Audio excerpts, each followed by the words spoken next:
दशरथ को सन्यासा मात पिता तुम शायद भी अब मिल जाए। राम जैसा पुत्र मिलेगा जो आचार्य बन जाए।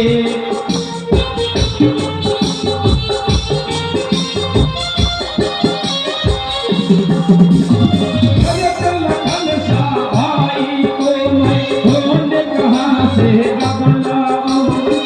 हर घर में रावण बैठा कितने राम कहाँ से लाऊं।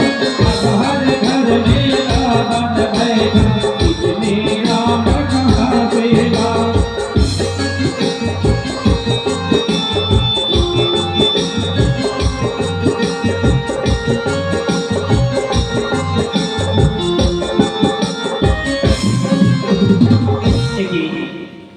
আজ অত থেকে কি দর্শন করলাম কৈলাসপুরী আলোয় ঝলমল করে উঠেছে।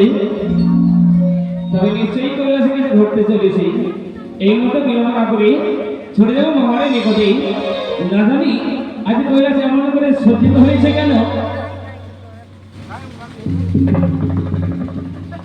দর্শন করি আর যেন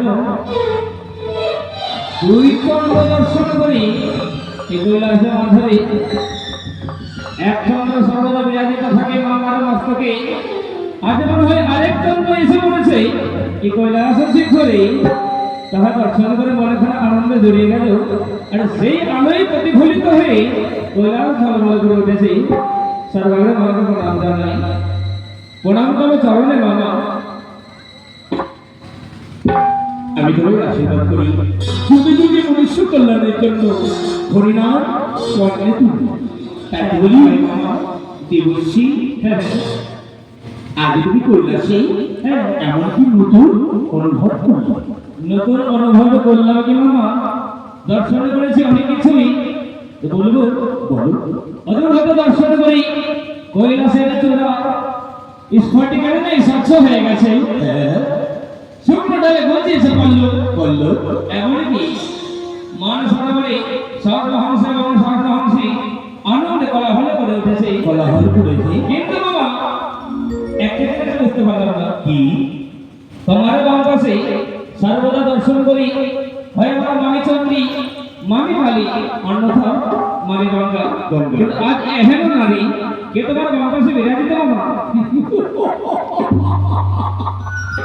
মল্লিকা মল্লিকা করেছে কাঞ্চন। দেখো দেখো মানুষ সরোবরে হংস করে কোলাহল। এর কারণ কে জানো? এক চন্দ্র রয়েছে মস্তকে আমার, আর এক চন্দ্র আবির্ভূত হয়েছে চরণে আমার। তাই তো দর্শন করি মামা। তাই বুঝি এই কৈলাস এতই আলোয়